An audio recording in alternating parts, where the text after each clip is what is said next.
Hi guys, ఈరోజు applied ఫిజిక్స్లోని 5th యూనిట్లో ruby laser గురించి నేర్చుకుందాం.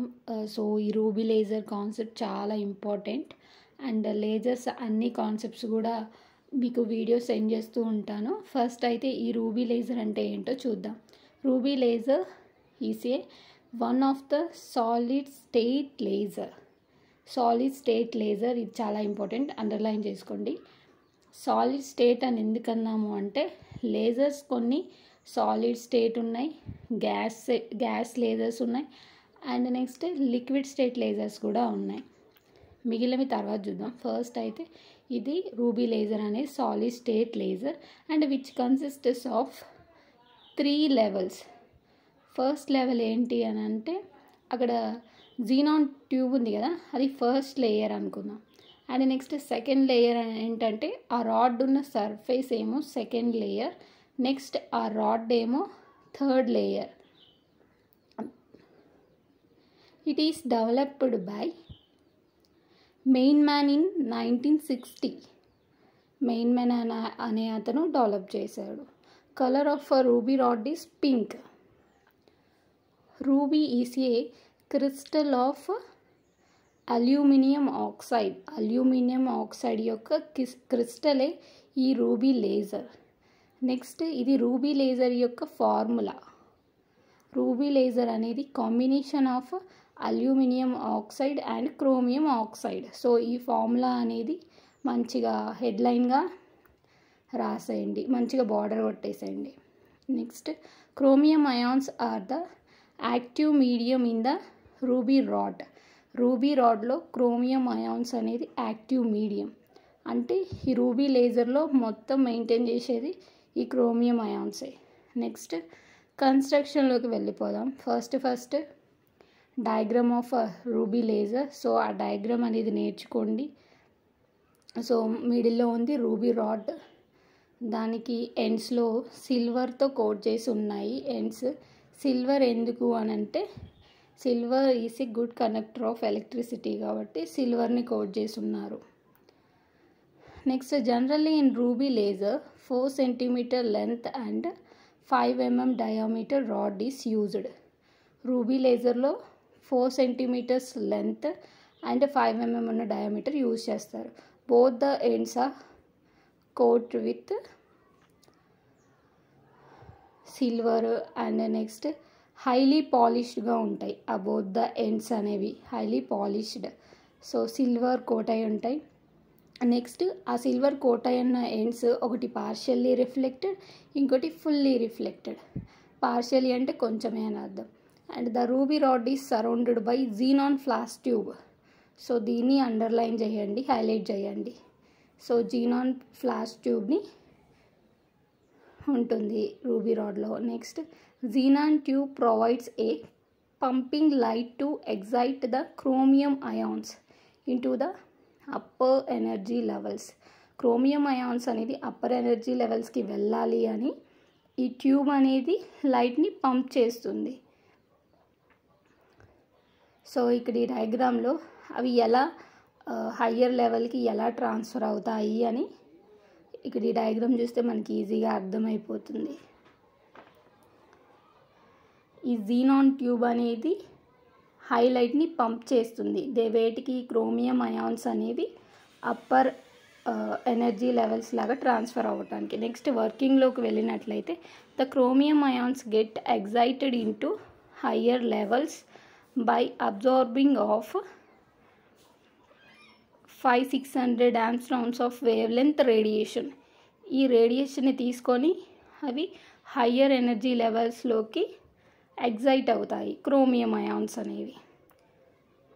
Next the excited chromium ions stay in the level which is nothing but higher state for short interval of time.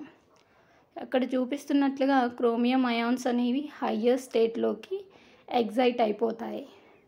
So ఆ స్టేట్లో ఎంతసేపు ఉంటాయి అవి అంటే షార్ట్ ఇంటర్వెల్ ఆఫ్ టైం వరకు ఉంటాయి. ఆ టైం ఎంత అంటే 10⁻⁻8 సెకండ్స్ వరకు కూడా క్రోమియం అయాన్స్ అనేవి హయ్యర్ స్టేట్లో ఉండగలుగుతాయి.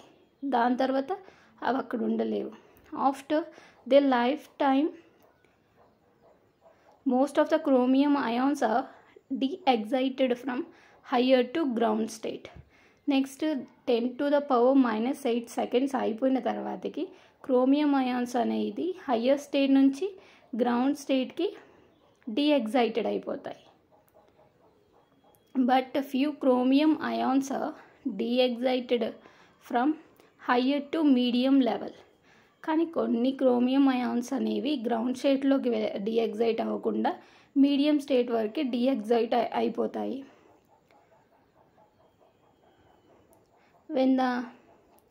When the excited chromium ions passes spontaneously from higher to medium level, it emits one proton of wavelength 694 ఆమ్స్ట్రాంగ్స్ యొక్క వేవ్లెంగ్త్తో అవి ఒక ప్రోటాన్ని మీట్ అవుతాయి.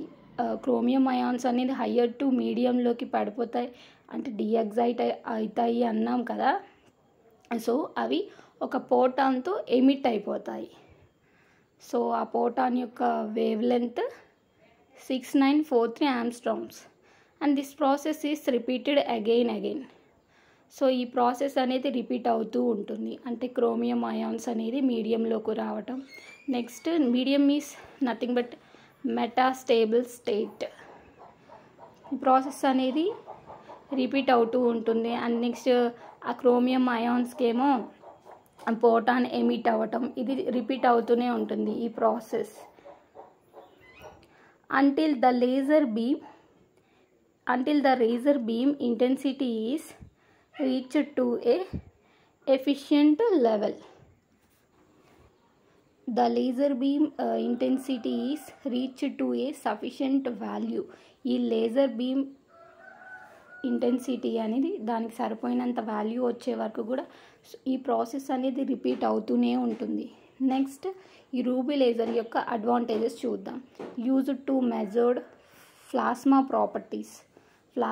ప్రాపర్టీస్ని మెజర్ చేయడానికి ఈ రూబీ లేజర్ని యూజ్ చేస్తారు. దానికి ఎగ్జాంపుల్గా డెన్సిటీ అండ్ టెంపరేచర్ ప్లాస్మా ప్రాపర్టీస్కి యొక్క examples. Used to remove melanin in skin. Melanin అంటే తెలుసు కదా, బ్రైట్నెస్ ప్రొడ్యూస్ చేసే ఆటమ్స్ ఇన్ స్కిన్. సో అదే మెలనిన్ కూడా రిమూవ్ చేయడానికి యూజ్ అవుతుంది. For recording pulsed